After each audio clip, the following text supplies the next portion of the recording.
Son is in 4th grade. School is only open on Mondays.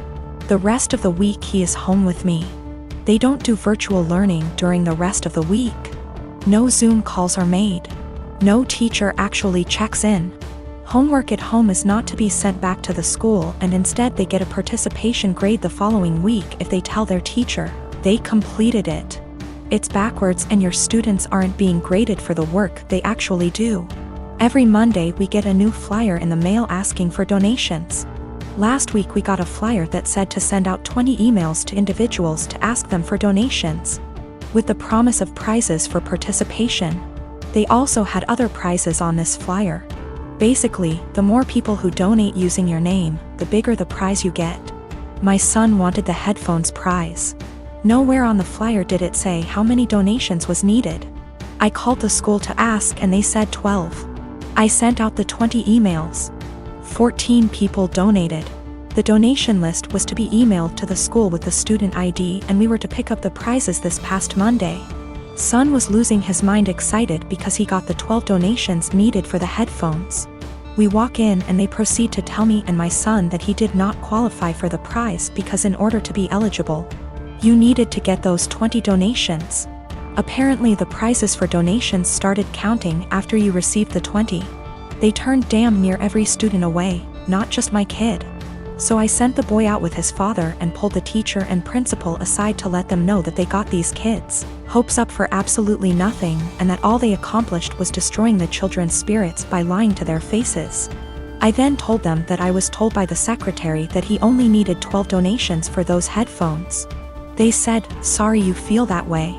This is just how things are right now due to COVID."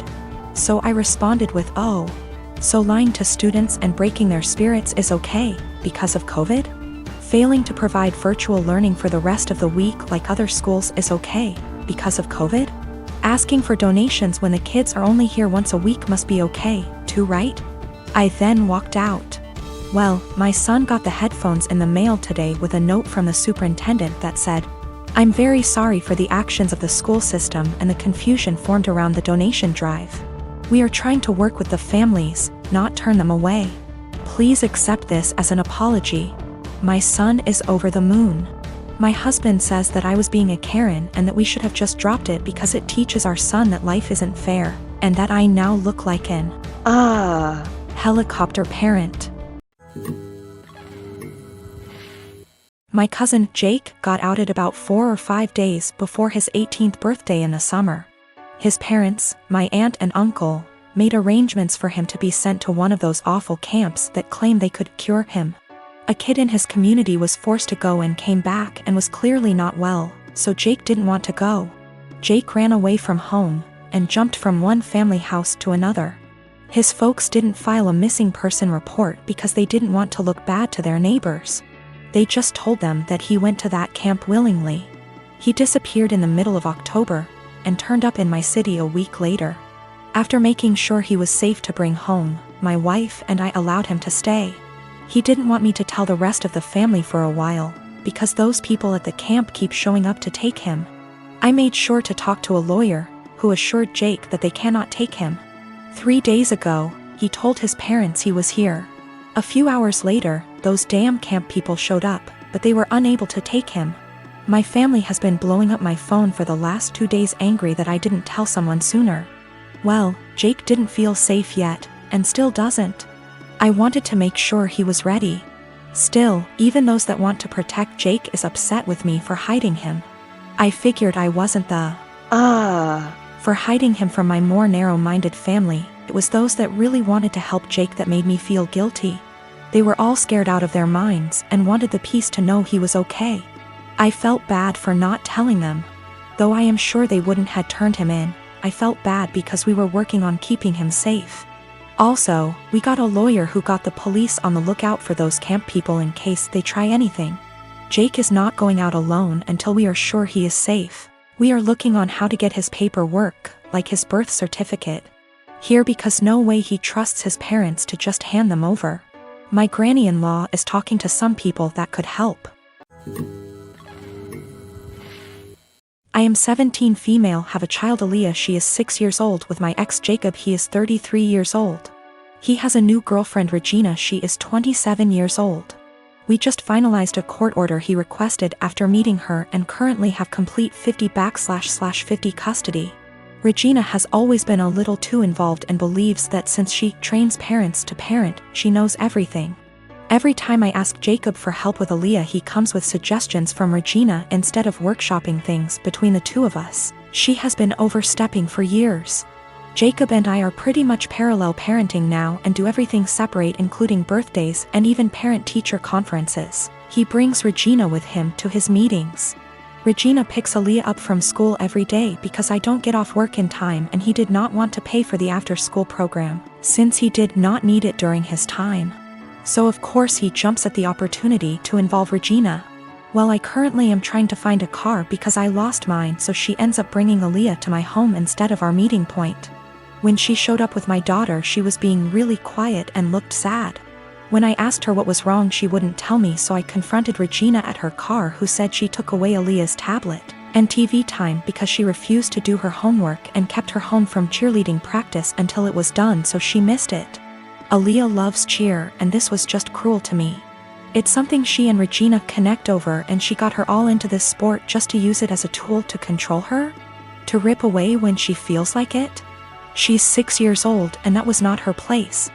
I have told her before she was not allowed to discipline, but she said, if she is going to have Regina in her care, she will have to discipline her, and since she does not yell or hit, she doesn't understand the problem. I told her she is not a mom and should not be acting like one.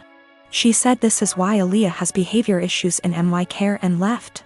I called Jacob and demanded that Aaliyah is put in the after-school program, and he refused, saying I was being ridiculous. But the parenting plan says no cruel punishments and that only the parents should lead most discipline. If he's doing what she says all the time, how is he leading?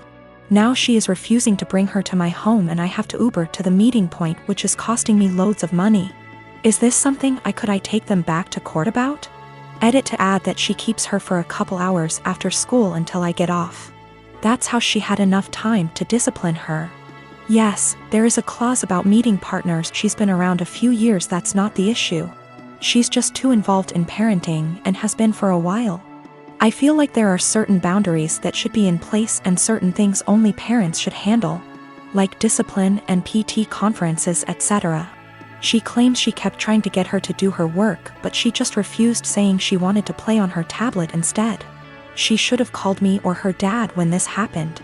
Cheerleading was Regina's idea. She was a cheerleader and pushed for Aaliyah to join. Aaliyah fell in love with it, and now I feel that Regina is using that to control Aaliyah. Do what I say or no cheer. She's 6. If she kept refusing to do her homework, she should have called me to discuss a consequence. If she's alone with Aaliyah during either parent's time, she needs to discuss with both parents what the course of action should be for discipline. She is not a teacher. She is not a professional we are paying for, therefore guidelines need to be followed. I come from a conservative Christian family. All my family members were / are involved in the church and have church-based jobs. When they met my wife, they loved her and embraced her as their own. We dated for 2 years and discovered she was pregnant after we got engaged. Invitations were already given at the time, and we decided to still have the wedding on date when my wife was 5 months in. My family were furious when they found out my wife was pregnant. They asked if we even still considered having a wedding. I said why not, but they were very upset, especially mom and dad, who said they've always been known for their decency and good Christian values, and weren't willing to let this stain their reputation. As in my wife and I getting married while pregnant. They officially dropped out and refused to negotiate, saying it was done and I have only myself to blame for this outcome, and should move the wedding out of town. I was hurt. I tried to change their minds and checked with other members, but my brother said he had no intentions to look like a joke in front of his fellow church members and dropped out. My aunt pretended to be sick and said she may not be able to make it. She's 100% healthy. My cousin said he had business trip and stopped his wife and kids from attending, and my uncle cussed me out, torn the invitation, and kicked me out. I felt terrible with no family members of my own to support me and share my joy at my wedding. I even broke down crying after the ceremony. I haven't spoken to them for months and then got busy with my 4-week-old daughter. My cousin reached out to hand me gifts and well wishes for the birth of my daughter sent from my family. I returned everything. He sat with me on behalf of the family saying I shouldn't have returned gifts that were from my family who want to see and hopefully be involved in my daughter's life. He said Mom's longing to meet her grandbaby and everyone else is wanting to visit soon to celebrate my daughter's life. I asked him this question. I said, wasn't my daughter the reason why the entire lot of them abandoned my wedding? He just stared grudgingly as I went on about how they treated my daughter as something to be ashamed of and hide. My daughter at some point will ask about the wedding and I have no intentions on lying to her. He replied saying he guaranteed I got it all wrong and no matter what goes down between us I can never deny that my daughter is their granddaughter, //niece / etc. and they're her family. He asked that I arrange for them to visit but I refused. He kept pressing the idea but I shut him down. My wife says I should let them come but I still refused.